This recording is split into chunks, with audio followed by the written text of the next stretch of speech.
Not bad. What's up, babes? It's Mother Monet, or K Monet, the real Queen Monet, K the Empress, Mama P. I really wanted to share my labor and delivery story with you guys. I actually posted a whole vlog of my labor and delivery on my TikTok. It got almost 30,000 views. Now, a lot of people actually left me questions on that video, so I just kind of want to answer some of those questions. So my daughter was born September 9th of 2023, and she was born 2 weeks early. My labor and delivery, I had to really emphasize on listening to my body. If y'all didn't know, I actually got married when I was 6 months pregnant. And my husband is in the Army, so, you know, I relocated. I moved to a different state to start our family. So I was getting prenatal care in my hometown. I pretty much had all of my ultrasounds up until like 30 something weeks. And then when I got to my husband's station, prenatal care was just kind of crazy to get. I don't know why TRICARE is so difficult. Like, TRICARE sounds like it is all easy and like, oh yeah, like free and da da da da, but I'm telling you, it's so like difficult to even figure out how to get in to certain things and which care you can receive. But anyways, wasn't getting like routine care. I don't think I had a prenatal care for like the last like 2 months of my pregnancy. I kind of had no idea what to expect at all. I remember that my last appointment before I was supposed to go into labor, it was supposed to be to schedule my induction, but that appointment actually had to get canceled because there was like a hurricane and all this crazy stuff. And then, you know, I ended up going into labor 2 weeks early. So I really had to focus on trusting my body. That whole month, I basically was experiencing like a lot of pelvic pressure. That was like one of the main kind of clues that I kind of knew that I was getting ready to go in labor. I was feeling a lot of pressure down there, pelvic pressure.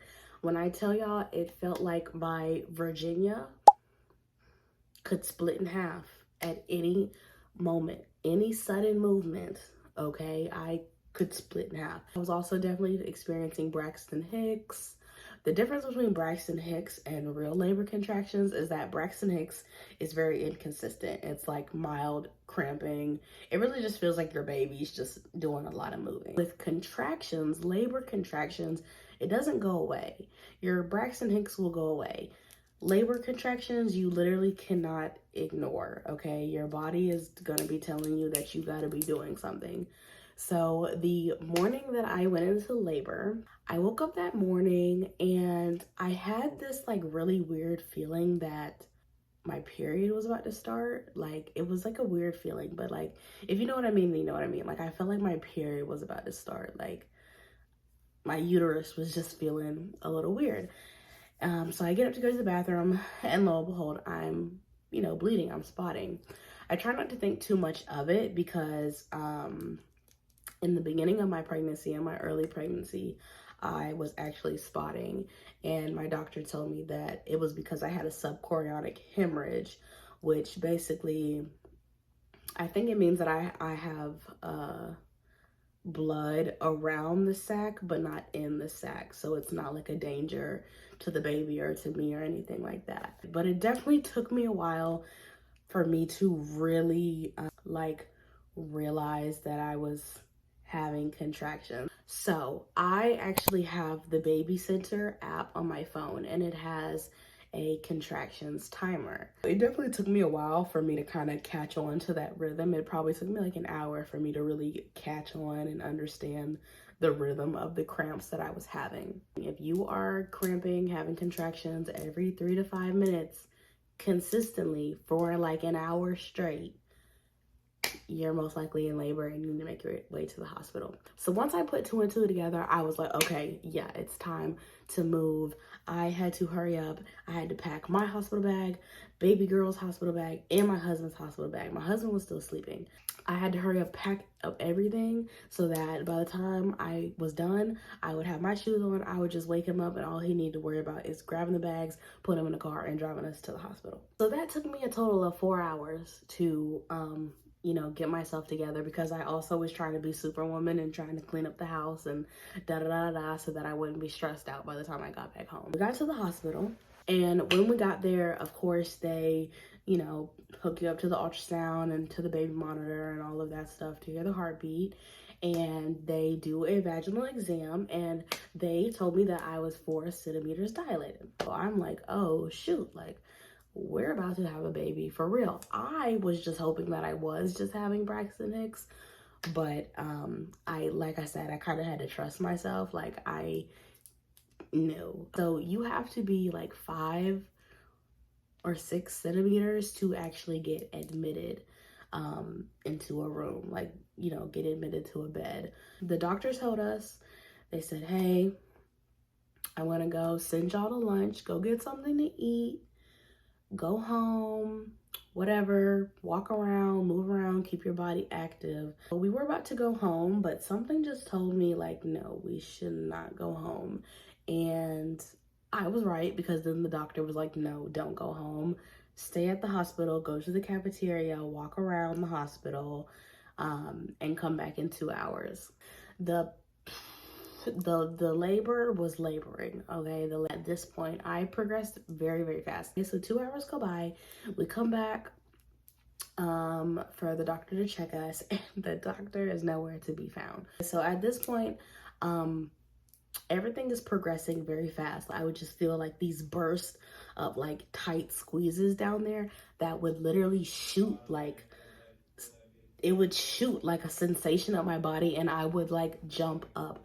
I could not sit still. The best position that you want to be in is to stand up on your feet and bend over on a bed, and you're just gonna want to just twist your body, twist your torso, and lean over and rock it out. Twist them hips, just like that. The doctor was actually in the process of delivering another baby. So at that point, I was begging for the epidural. I already knew for my birth plan that I wanted to labor naturally for as long as I could. And I'm actually really proud of myself for how long I did labor, because I think I got my epidural at like 8 centimeters. The doctor finally comes and they check me, and I'm 7 centimeters, girl. Like, we need a room now, because I could pop this sucker out at any minute, okay? So this is the question that everybody want to know.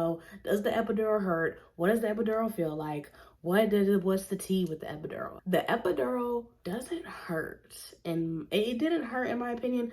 You're gonna be too focused on your contractions. Like, your contractions are gonna hurt more than the epidural. Like, forget the epidural, okay? You gotta focus on how to control the pain and intensity of your contractions so you can stay still long enough for them to put the epidural in, because the epidural is a sterile, it's a sterile needle. So wherever they sterilize your back is where the epidural needs to go. And if you flinch or move and they stab a part of your body that was not sterilized, you could really like screw yourself up. I was getting a very painful contraction right before he was getting ready to put the needle in my spine.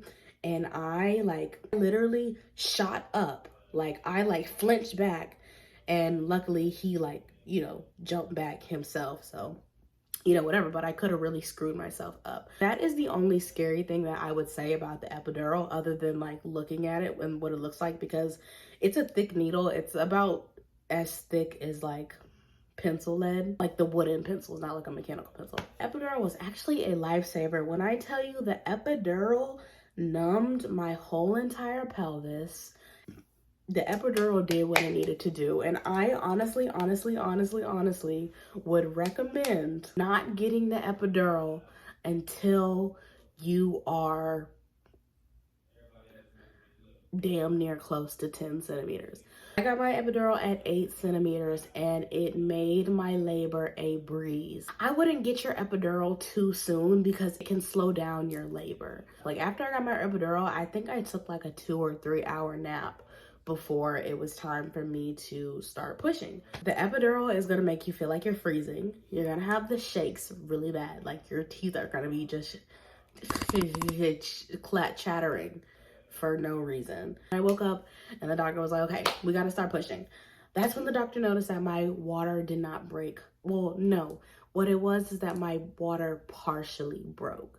So they had to go up in there and break the rest of my water. The doctor still hadn't arrived yet, okay? So the nurse basically coached me through my whole labor. So we started off just kind of doing some practice pushes to kind of just help understand where, like what part of your body you're going to be pushing from. And for those who don't know, you're basically pushing out of your butt. You're pushing as if you're trying to push out a really hard fart. That's the best way that I can describe it.